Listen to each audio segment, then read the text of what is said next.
Yeah, hello. So let's continue this afternoon with the presentation of Andrea Zanchettin. Andrea Zanchettin is an associate professor at Politecnico di Milano in Italy. He's a co-founder and co-chair of the IEEE ERAS Technical Committee on Collaborative Automation for Flexible Manufacturing. He's also an executive vice president for industrial activities of the Italian Institute of Robotics and Intelligent Machines. And he's also co-founder and member of the board of directors of Smart Robots, a spin-off company of Politecnico di Milano. His research interests are about mechatronic systems, automatic control, and intelligent collaborative robotics. And now he will talk about state-of-the-art and new perspectives for safety in human-robot collaboration. So, Andrea Zanchettin, you can share your slides. Yeah, thank you very much, Kelly. Can you hear me and see the presentation? Yeah. Okay. We can all see it, yeah. Okay, so then I will start. Okay, thank you very much again. And what I'm going to talk about today is what we have done in our lab, basically, in the last few years regarding how to command a robot to move while being safe with respect to a human. And before doing that, I would like to clarify what we mean by safety. And when I talk about safety, I just refer to the standards we have. And basically, we have two possibilities. One is the so-called speed and separation monitoring, which is ISO technical specification 15066 and clause 554. Which basically says that the robot velocity has to be related to the separating distance between the robot and the human. And at any time, the robot has the deceleration capacity to stop before coming into contact. So in this case, the contact is allowed, but with a robot that is in standing still situation. So there's no energy transfer from the robot to the human operator.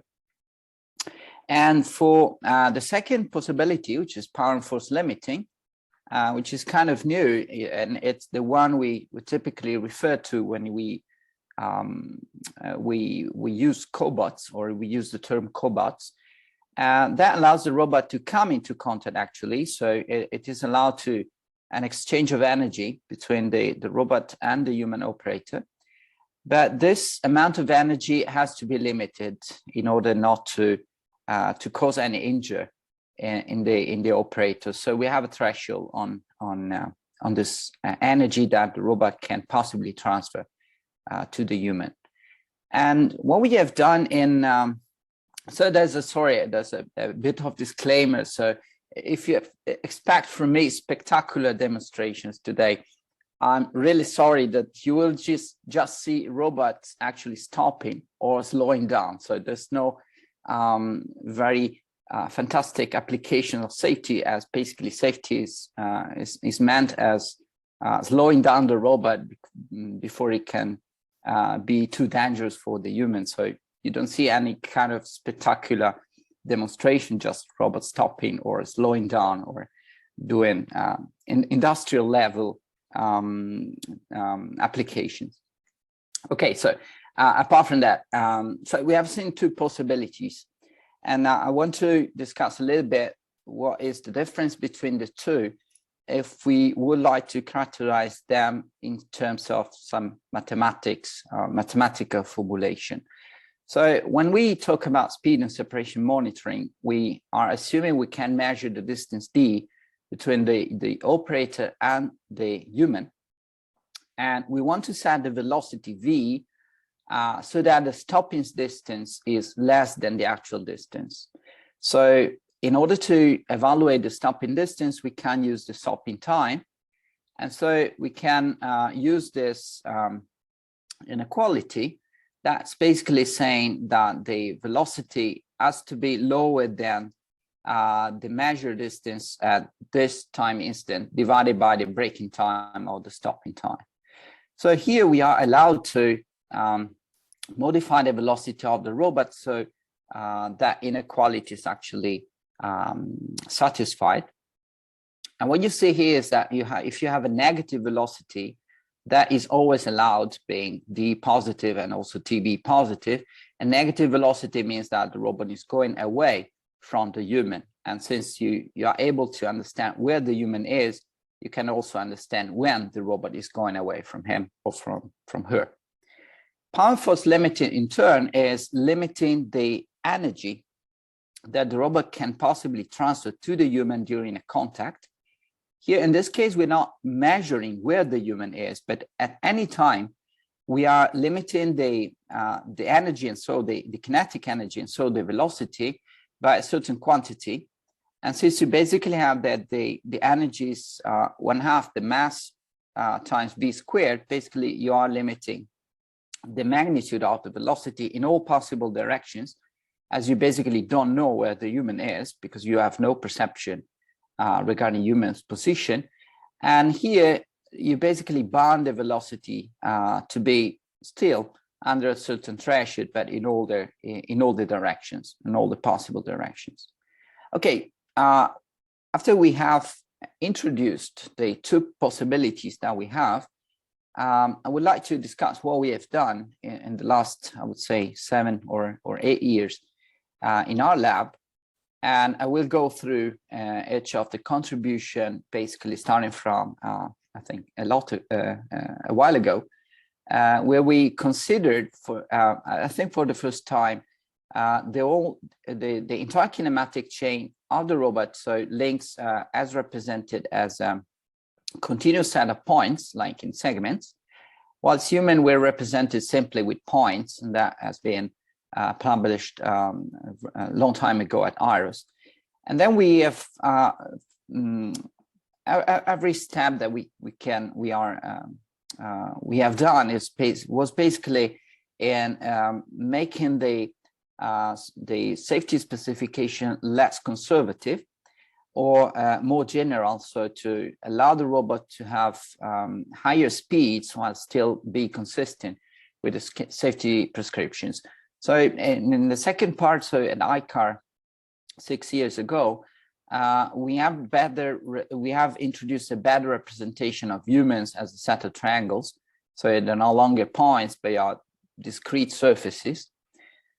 And then actually the technical specification came in 1 year after. And so it was delivered in 2016. And after this kind of long break, we started again looking into safety. And we have further improved the algorithms, like what we have presented last year at Roman, implementing and proposing a less conservative speed and separation monitoring. And also what we have done was trying to combine speed and separation monitoring and power and force limiting that we have published in the letters 1 year ago, more or less. And what we are doing right now is further improving these concepts. And I will try to give you some highlight on that as well. So basically that is the agenda of what I'm going to talk about today. Starting from the very beginning, which is the mathematical and geometrical representation of what that we use all the time. So that is a segment that is representing the link. And you of course have 2 points on the link, which is the proximal and the distal points RA and RB. And each of those has a certain velocity VA and VB. And of course, thanks to those 2 points, you can characterize whatever points belonging to the segment, like this intermediate point RS and the corresponding velocity VS. And we look at where we have an obstacle that in our case is the human operator. So in order to be safe, in order to have a motion of this link and also of the entire robot to be safe with respect to this point obstacle, we have to require that the velocity Vs of any point, so for every point in the segment, within the segment, so from RA to RB, so which means that from any point RS that goes from 0 to 1 or from A to B, the velocity of point RS projected on the segment, so times R ops minus RS transpose divided by the norm for normalization has to be lower than the distance divided by breaking time. That is the first formula that I have been presenting. Of course, if we multiply the two sides by the distance, what we have is R ops minus RS transpose times VS less than square distance over TB, which is the actual characterization. Now, the problem of this characterization is that we have an infinite amount of constraints, as we have a dense set of constraints for all possible S that goes from 0 to 1. So we have an infinite set. What we did is first looking at the right-hand side, where we have point-to-point distance, and we have, of course, assumed that we can use, instead of the point-to-point distance, we can use the minimum distance between the whole segment and the point. And that is substituted with the minimum distance between those two elements, which is, of course, less than any possible other value. And so we have substituted here. And that's clearly is a conservative assumption. So we're not taking into account the original constraint, but we are being more conservative by just taking the minimum distance for all points that are on the segment. But nevertheless, we are able to have the right-hand side, which is constant, no longer depends on S, and we could have a look at the left-hand side. So if we develop all the calculation, it was kind of easy to prove that despite this seems to be a quadratic function in S, as RS depends linearly on S and also VS does, that is actually linear. It's not quadratic. And that has been proved in the original paper, IRIS 2013. And that was basically kind of easy to understand how to migrate from an infinite number of constraints into a finite number of constraints, just looking at how the left-hand side part of the inequality was actually rendered, which is linear. So if you have a linear function in S that has to be lower than a constant function, you just have to prove that the endpoints, so S equal to 0 and S equal to 1, are satisfying the inequality. So we are transforming from an infinite set of constraints into two constraints, basically. And that was the first result that we got, and that is me a few years ago. And what you see here on the left is a robot in the same position. That's more or less the one that you see here. And the green and the yellow clouds are points where we cannot have an obstacle or a human in for a certain velocity, because otherwise the robot won't be able to stop in time. And the green is for high velocities of the robot, and the yellow is for lower velocities.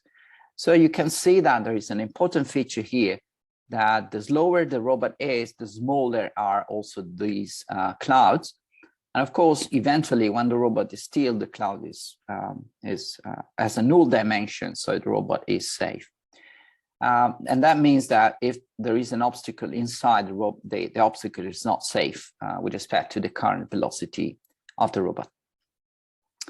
Now, the problem was that those areas, those volumes were very big, and that is drawn for very small velocity of the robot. So the idea was trying to shrink those volumes down, but in the parallel also trying to look at a better representation of the human. So we started looking at convex polytopes instead of points.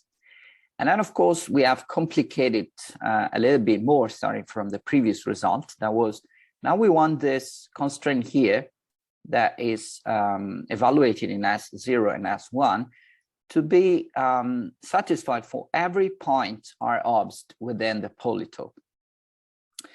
And that is basically the right-hand side is no longer a constant term, as R obst is no longer a point, so it's a set of points. And so what we did is to apply the GJK algorithm just to take, again, the minimum distance between the segment and the polytopes, which are all convex sets. But still, within the left-hand side, we have something that is an infinite number constraint, because it must hold for any point belonging to the obstacle, or at least to any point belonging to the surface of the obstacle. So what we did is looking again at this formulation here on the left, and since it was again linear, that we could apply this formulation just for the vertices of the obstacle because of convexity, basically. And that was proved in ICAR 2015. And that we use also this representation to account for the motion of the human, basically, that was represented in terms of sweat volumes. So those are the sweat volumes of the human evaluated for a horizon that is equal to the stopping time of the robot. So basically, we account for all volumes of the human in order to evaluate safety. What you see here is that the human is coming in with a certain speed, and the robot is prompt reacting, stopping or slowing down, depending on how severe the risk of collision is. So that is basically same robot, but same approach, but instead of points to account for obstacles, we use actually volumes that are a collection of triangles, basically. Then what we did next, basically last year, was better looking at those constraints between the segment and the triangle. So it's exactly the same case that we have seen before. But now the obstacle belongs to a certain triangle, which is characterized by a vertex and the other two vertices that are multiplied by u and v, where u and v are in between 0, 1, and the sum has to be lower than 1. And that is the geometric characterization of the triangle. Now, if we substitute this r obst here in both here and there, well, on the right-hand side, we still have the GJK distance evaluation and then squared. But within the left-hand side, we now have a parabolic formula that depends on s squared, s, and depends, of course, on u and v, which are belonging to this convex set here. So everything here is a quadratic function that is quadratic with respect to s. And it's kind of defined over a convex set that is with respect to u and v. So it's not positive definite, but it was kind of easy to understand, and that was proved and presented at Roman last year. It was kind of easy to understand how to deal with this constraint to evaluate safety in real time.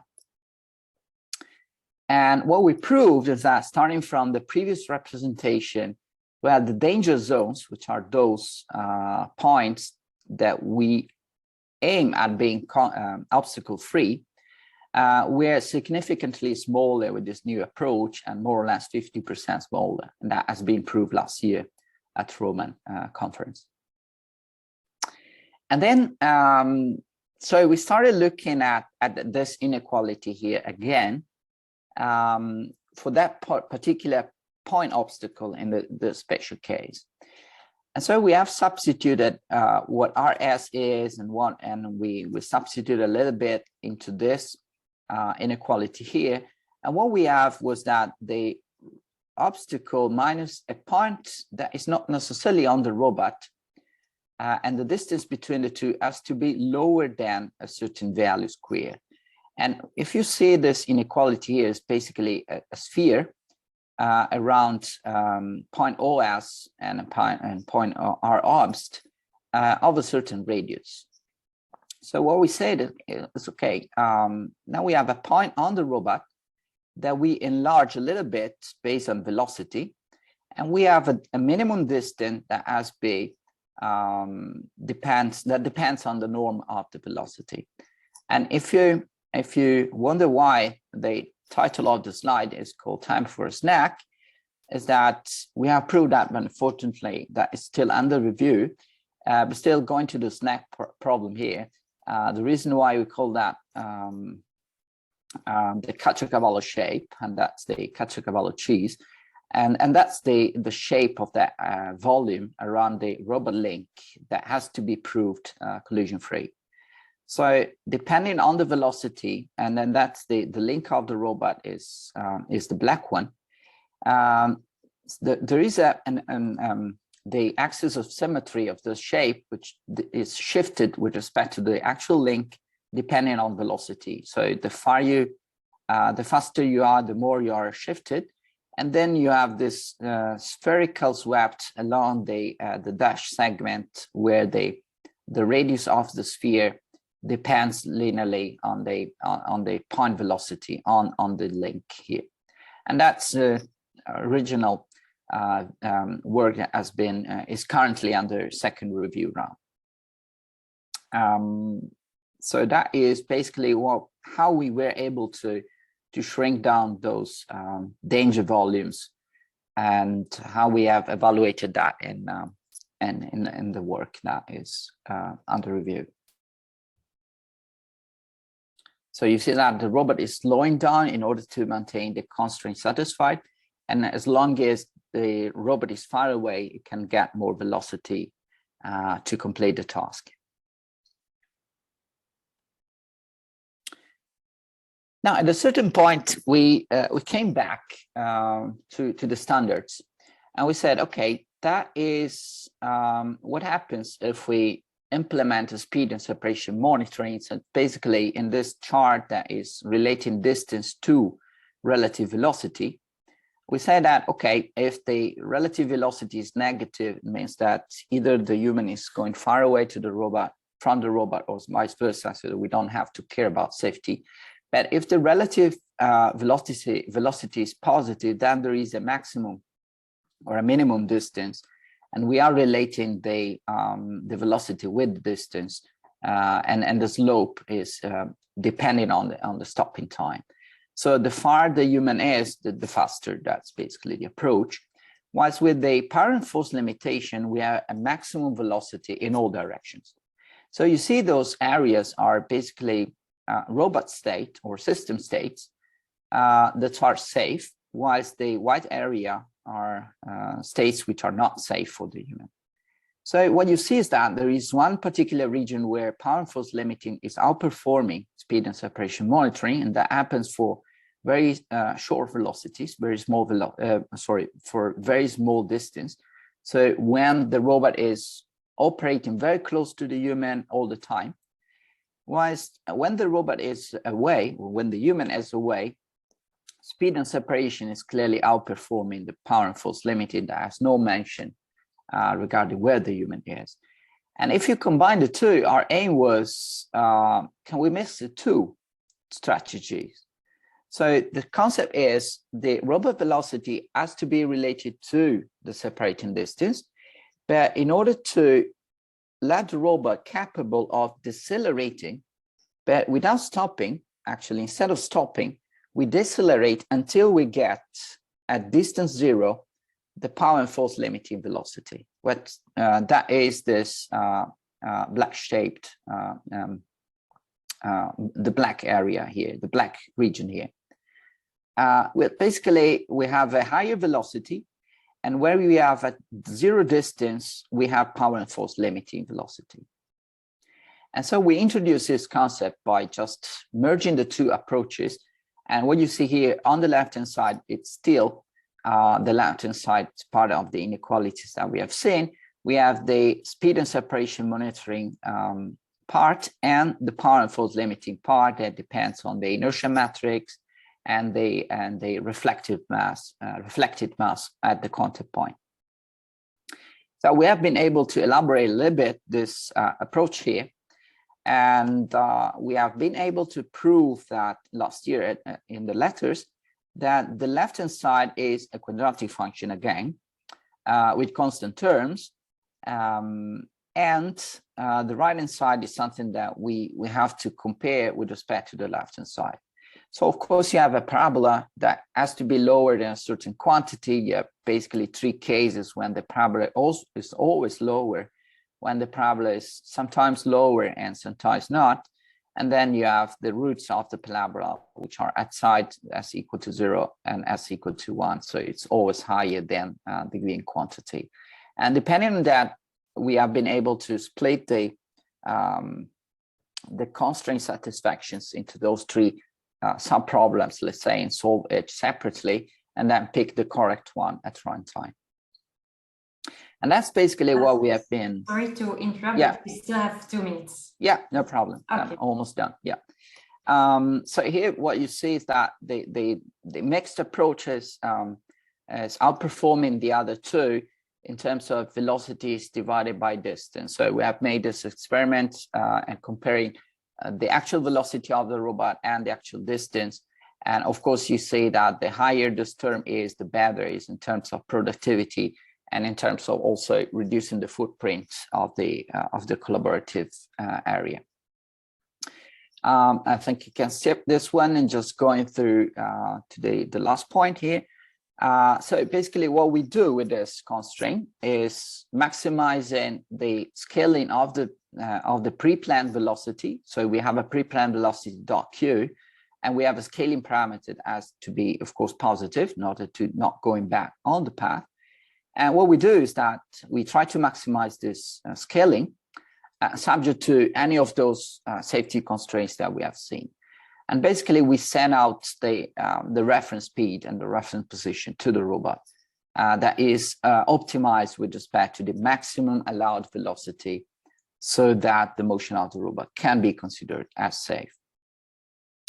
So summing up, what we have done is trying to be consistent with the technical specifications while being less and less conservative and more comprehensive with respect to the representation of the human. If you wonder what's next, it's still something that we are working on. And what we are currently working on is to consider dynamics of the robot, of course. And that is something that I cannot mention too much, as it's patent pending. But we are working on that, and hopefully at some time we will also publish something in papers or at conferences.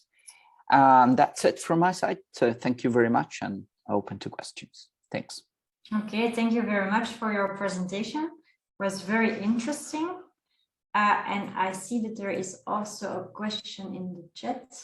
Yeah, so there is a question: how do you consider the motion dynamics of the human object in establishing the safety requirement in operation and the reach range of manipulator robots? Yeah, so basically, we look at the kinematic of the human as it was a robot, and we have boundaries for position, of course, like joint limits, for example. We have boundaries in terms of velocities, and we have boundaries in terms of acceleration. So it's purely kinematic. And we use wet volumes. So we know the stopping time of the robot, and we know the reachable space that the human can reach within the stopping time, and that is the volume to avoid by the robot. Okay. I don't see any other questions. Well, I also have a question because, yeah, you already said it in the beginning that the robot will stop or slow down. Of course, that's the most safe way to do this. But do you think that the performance can still increase? Because for industrial applications, I think the performance is still very important. So how would you increase the performance and still keep the safety? Yeah, as long as those are the prescriptions, we were trying to meet those. So of course you can do some rerouting, or you can plan a different trajectory in order to better avoid the human, but that's it's not well accepted. So you want the robot to go on a specific path because it's in this way it's predictable. That's what industry is asking for. So the performance has to be increased by just reducing as much as we can, but still being consistent with the rules. Those volumes that have to be monitored. So if we are able to shrink them down, but still being consistent with either SSM or PFL, then we are done in maximizing the productivity of the application without changing actually the planned path of the robot or the scheduling of the task. So my point is we will try to we try to approach the limit where actually we are fulfilling exactly the specifications for the whole robot and for each possible motion of the human. Okay, yeah, thank you. Thank you. Yeah, I think it's time to go on with the next presenter.